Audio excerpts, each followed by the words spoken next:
అందరికీ నమస్కారం. మలద్వారం వద్ద వచ్చే వ్యాధులు సర్వసాధారణంగా పైల్స్, ఫిషర్స్, ఫిస్టులా. నూటిలో దాదాపు 90% మందిలో మలద్వారం వద్ద వ్యాధులు వచ్చాయంటే సర్వసాధారణంగా ఇవే ఉంటాయన్నమాట. ఈ 3 రకాల వ్యాధుల్లో ఏదో ఒకటి ఉండొచ్చు, లేకపోతే 2-3 కూడా ఉండవచ్చు అనమాట. ఇవి వచ్చిన తర్వాత ఒక పట్టాను లొంగవు, వేధించి పీడించి రకరకాల ఇబ్బంది పెడుతుంటాయి.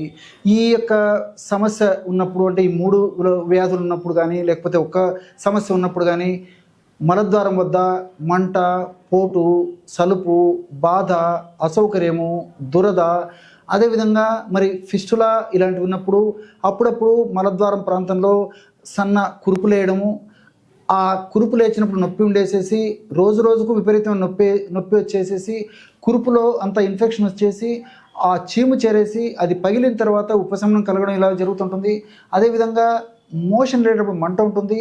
కొన్ని సందర్భాల్లో కొన్ని ఇలాంటి సమస్యల్లో మోషన్లో మరి చీము, అదేవిధంగా రక్తం పడేటువంటి పరిస్థితి ఏర్పడుతుంది.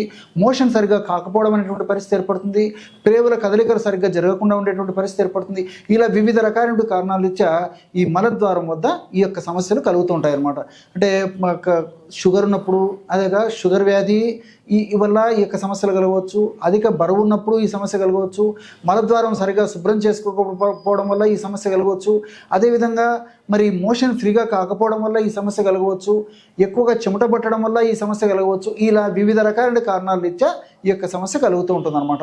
ఈ యొక్క సమస్య వచ్చినప్పుడు వాళ్ళు పడేటువంటి బాధ వర్ణాతీతం.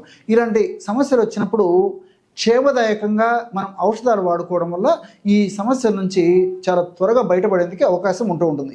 ఈ సమస్యలకి ప్రకృతిలో ఎన్నో రకాలైనటువంటి వేలాది రకాలైనటువంటి ఔషధాలు కూడా మనకు ప్రకృతి నిక్షిప్తీకరించి మన ఆరోగ్య పరిరక్షణ కోసం మనకు ప్రసాదించడం జరిగింది.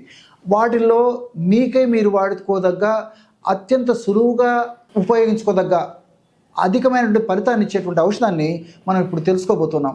ఆ యొక్క ఔషధాలు ఏవి, ఎలా తయారు చేసుకోవాలి, ఏ పద్ధతిలో వాడుకోవాలి కూడా మనం ఇప్పుడు తెలుసుకోబోతున్నాం. మొట్టమొదట కానగ పప్పు చూర్ణం సేకరించుకోవాలన్నమాట. కానగ చెట్లు మీకు అందరికీ తెలుసు కదా. గ్రామాలు, పట్టణాలు, నగరాలతో నిమిత్తం లేకుండా కానగ చెట్లు దొరుకుతుంటాయి. కానగ చెట్లు మనకు తటస్థపడుతుంటాయి అన్నమాట. ఈ కానగ చెట్లని గానుగ చెట్లు అని చెప్పేసి కూడా పిలుస్తుంటారు. గానుగ చెట్టు యొక్క విత్తనాల్లో పప్పులు ఉంటాయన్నమాట. ఈ గానుగ పప్పులను తీసుకొని మెత్తగా దంచేసేసి చూర్ణంలాగా తయారు చేసుకొని, ఆ చూర్ణం అంటే ఉదాహరణకి ఒక 20 గ్రాముల చూర్ణం తీసుకున్నట్లయితే 20 గ్రాములు బెల్లం పొడి కూడా కలుపుకోవాలన్నమాట. కాబట్టి ఈ 2 పదార్థాలు బాగా కలిపేసేసి ఒక గాజు సీసాలో నిల్వ ఉంచుకొని రోజు ఉదయం పూట 1 నుంచి 1.5 గ్రాము వరకు ఈ యొక్క చూర్ణాన్ని పరిగడుపున తీసుకోవాలి. గానుగపప్పు చూర్ణము, బెల్లం పొడి కలిపి తయారు చేసుకునేటువంటి చూర్ణాన్ని ఉదయం పూట పరిగడుపున 1 గ్రాము, సమస్య ఎక్కువగా అంటే 1.5 గ్రాము వరకు తీసుకోవచ్చు అనమాట. అంతకంటే ఎక్కువ అవసరం ఉండదు. చాలా శక్తివంతమైనటువంటి ఔషధం. మరి షుగర్ వ్యాధిగ్రస్తులు, అదేవిధంగా బెల్లం వాడకూడనటువంటి వాళ్ళు ఎవరైనా ఉన్నట్లయితే కేవలము ఈ యొక్క కానగపప్పు యొక్క చూర్ణాన్ని తీసుకుంటే సరిపోతుంది అనమాట. అంటే 1 గ్రాము వరకు ఈ యొక్క చూర్ణాన్ని తీసుకుంటే సరిపోతుంది. ఈ విధంగా రోజు ఉదయం పరిగడుపున గానగపప్పు చూర్ణం, బెల్లంతో కలిపి తయారు చేసుకునేటువంటి ఔషధాన్ని కానీ, గానగపప్పు చూర్ణాన్ని కానీ తీసుకోవాలి. రాత్రి పడుకునేటప్పుడు కరక్కాయ పెచ్చుల యొక్క చూర్ణం, కరక్కాయలు తెచ్చుకొని దంచేసేసి లోపల విత్తనాలు తొలగించేసి పై పెచ్చులను మాత్రమే, అంటే విత్తనాలతో చూర్ణం చేయడం పనికిరాదనమాట. కాబట్టి కేవలము పై పెచ్చుల యొక్క చూర్ణాన్ని మాత్రమే మనం వాడుకోవాలి. పై పెచ్చులను ఎండించేసేసి కాస్త వేయించేసేసి చూర్ణంలాగా తయారు చేసుకొని జల్లించేసి 1 గ్లాసు తాజా మజ్జిగలో 1 టీ స్పూను ఈ యొక్క కరక్కాయ పెచ్చుల యొక్క చూర్ణాన్ని కలిపేసి రాత్రిపూట సేవిస్తుండాలి.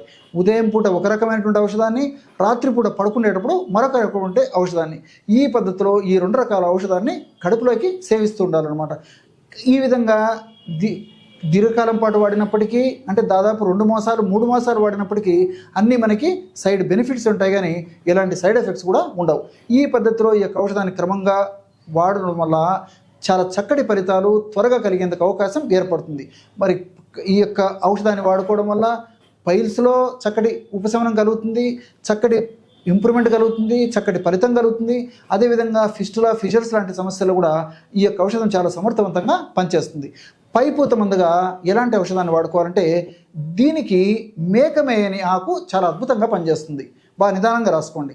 మేకమేయని ఆకు ఇంచుమించు అనేక రకాలైన ఆకులు మేక మేస్తుంది, కానీ అతి కొన్ని ఆకులను మాత్రమే మేక మేయదు. అలాంటి ఆకుల్లో ఎక్కువగా మరి అసలు పడనటువంటి ఆకు మేకకి ఏదంటే మేక మేయని ఆకు అనేటువంటి పేరుతో చెప్పకపోయేటువంటి ఆకు. ఈ మేక మేయని ఆకు కూడా ఇంచుమించు సంవత్సరం అంతా కూడా మనకి దొరుకుతూ ఉంటుంది అనమాట.